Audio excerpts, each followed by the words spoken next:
जसं हरिद्वार ऋषिकेश आहे तसं या गंगेतलं गीतेच्या 12वा अध्याय जास्त महत्वाचा आहे, कारण तो भक्ती योगाबद्दल आहे. आणि असं सांगितलंय की आपल्याला भक्ती ही सगळ्या चांगल्या सद्गुणांची द्वार आहे. एकदा तुमच्या मनात भक्ती आली की ती पुढचं सगळं करून घेते. मग त्याच्यामधून कृष्णाबद्दलचं प्रेम निर्माण होतं भक्तीमधून, किंवा त्याच्यामुळे आपल्याला ज्ञान निर्माण होतं, कारण सगळ्या मार्गांचा शेवट आहे तो ज्ञान मार्ग आहे. तर म्हणजे ज्ञान नाही ज्ञानेन सदृशम पवित्रमिह विद्यते असं भगवद्गीतेतच म्हटलंय. तर असे वेगवेगळे मार्ग आहेत.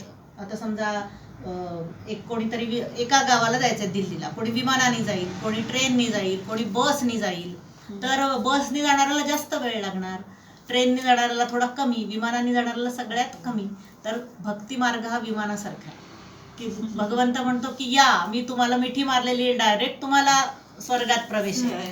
तर त्यामुळे भक्ती हे सोपं आहे. मग हे कोणाला शक्य आहे? तर भक्ती मार्गाने जाणाऱ्याची लक्षणं 12व्या अध्यायात सांगितली. मग कृष्ण म्हणतो की ठीक आहे, मला दोन्ही मुलं प्रिय आहेत, की मला माझा पदर धरून जे लुळं पांगळं मूल असतं ते आईला प्रिय असतं, उलट आई त्याच्याकडे जास्त लक्ष देते, आणि लांब मूल असतं त्याच्याकडे थोडं थोडं लक्ष ठेवते.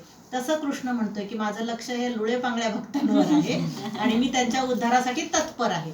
मग तो सांगतोय की कसं ते भक्त श्रेष्ठ आहे. तर ते फक्त त्यांनी असं करायचं की मई सर्वाणि कर्माणि संन्यस्य अध्यात्म चेतसा, की माझ्यावरती सगळी कर्म मला अर्पून नचिरात मी एका क्षणात त्यांना मोक्ष देतो किंवा संसार सागरातून तारून नेतो, असं असं कृष्ण सांगतोय. मग भक्ताची लक्षणं सांगितली. तो कसं पाहिजे? संतुष्ट, कशाची अपेक्षा नको, सततही योगी, सतत योगयुक्त, म्हणजे देवाचा विचार करणारा, सतशक्तीचा विचार करणारा, चांगले विचार करणारा असं पाहिजे, सकारात्मक विचार करणारा, त्याला योगी म्हणायचं. योगाची तर व्याख्या भगवद्गीतेत वेगवेगळ्या ठिकाणी खूप वेगवेगळे आहेत. चिंतन करू तशी आपल्याला व्याख्या सापडते. पण योगयुक्त भव अर्जुन असं गीता धर्म मंडळाचा लोगो आहे. योगयुक्त भव अर्जुन, की अर्जुनाला काय सांगितलंय की तू योगयुक्त हो. हा एकच सल्ला दिलाय पूर्ण गीतेमध्ये. योगयुक्त म्हणजे काय? तर सतत मला तुझं कनेक्शन मला जोडलेलं ठेव. वायफाय कनेक्शन सतत कृष्णाला जोडलेलं पाहिजे. तर असं जोडलेला राहा. मग सततही योगी हो, संतुष्ट हो, असा तू हो. मैत्र करुण एवच, संपूर्ण जगाला तू मित्र बन.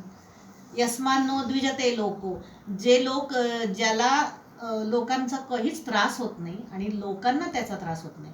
एक वेळ शक्य हो, मी ठरवू शकते की माझा लोकांना त्रास होणार नाही असं मी वागेन, पण लोकांचा मला त्रास होणार नाही हे माझ्या मनावर आहे. म्हणजे कोणी कसंही वागलं तरी मी त्रास करून घ्यायचा नाही, हे ज्याला जमलंय तो योगी.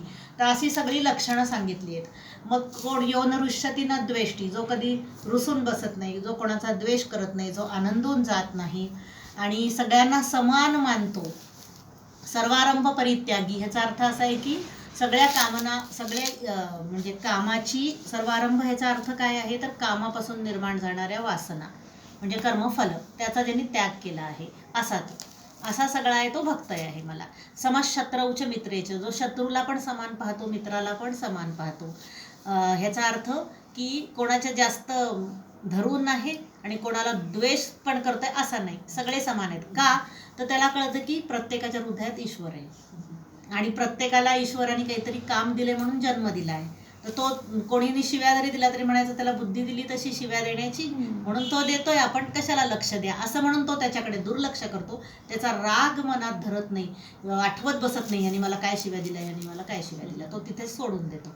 आणि जो खूप प्रिय, ज्याने खूप स्तुती केली तर असं म्हणतो की त्या स्तुतीमुळे मी माझ्या मार्गापासून विचलित नको व्हायला, म्हणून तो ती स्तुती पण विसरून जातो.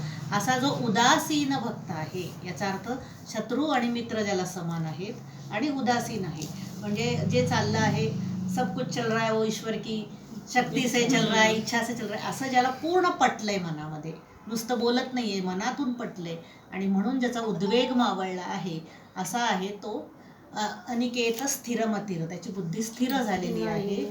आणि असा जो आहे योमद भक्त समय प्रिय, हा असे सगळे भक्त मला प्रिय आहे असं अर्जुनाला कृष्णाने सांगितलं. आणि सगळ्यात प्रिय कोण आहे ते शेवटच्या श्लोकात सांगितलंय की हे तू धर्मामृतमिदं यथोक्तं पर्युपासते, की हे धर्माचं अमृत आहे, अर्जुना, हे मी तुला यथोक्त मी सांगितलंय, मला जसं येतंय तसं माहीत आहे तसं तुला मी हे अधर्माचं अमृत पाजलेलं आहे थोडक्यात. आणि ते श्रद्धधाना मत्परमा भक्तास्तेती व मे प्रिय. जो श्रद्धाळू भक्त आहे, श्रद्धा धरून जो दृढ भक्ती, माझ्या एक एक एक एक पाय पुढं लहान मूल कसं टाकतं आईचा हात धरून, तसं माझं बोट धरून जो एक एक पावलं भक्ती मार्गावर जातोय, तो भक्त मला सगळ्यात प्रिय, अतिव प्रिय आहे असं सांगितलंय.